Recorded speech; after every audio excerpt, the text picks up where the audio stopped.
Wanted to go through the Tesla and Powerwall generator backup service options. Um, this is a little background. So this is a typical 2-panel layout for a 400 amp service: meter, P1, P2.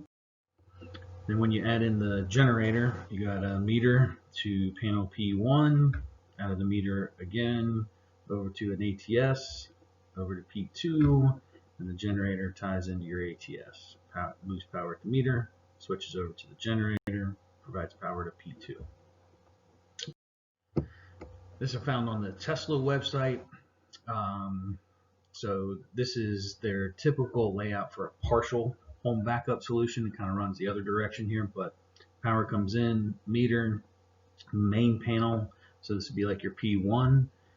That feeds over to a backup gateway, and then that feeds over to what would be kind of your P2.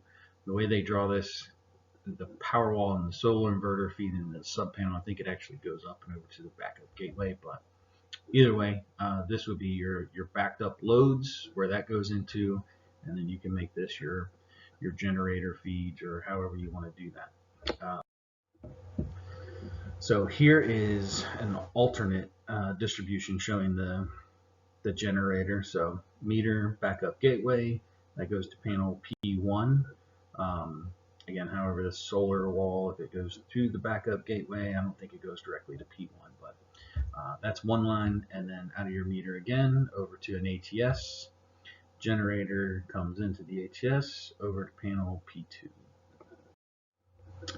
This is what you actually have right now. So out of the meter, backup gateway, however that's tied together, feeds over into panel P1.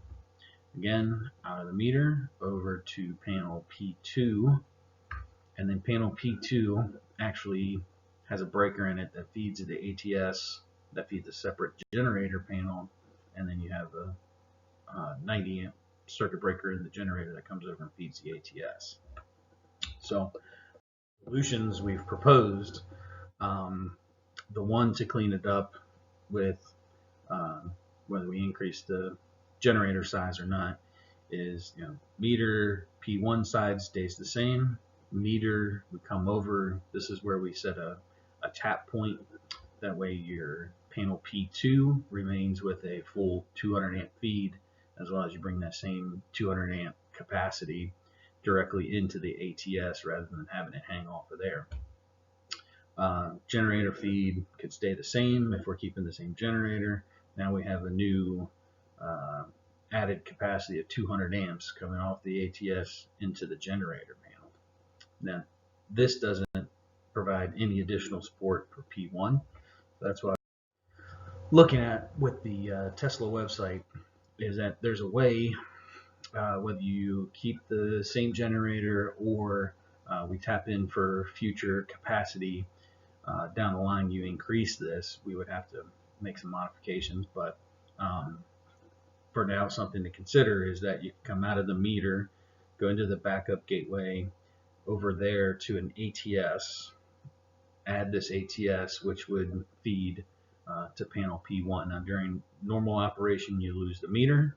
Backup gateway would send power to the ATS. The ATS would still stay in normal mode. It wouldn't draw power from the generator, even with the utility outage, until all of this was gone. So if you had an extended outage, 2, 3, 5 days, not sure what the capacity is on the Tesla stuff, you're adding more resiliency to this panel P1 by adding this ATS. So you have the solar power plus you tap in an additional feed off of your generator, assuming that this would be upgraded in the future. I don't see any problems, definitely no issues with the rating of this ATS during normal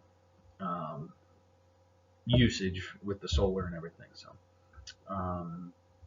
then the other side of this meter, we keep it the same as we have proposed with the 200 amp feeds coming into panel P2 and then into the generator panel with that existing feed or an upgraded feed coming in there when you upgrade the generator.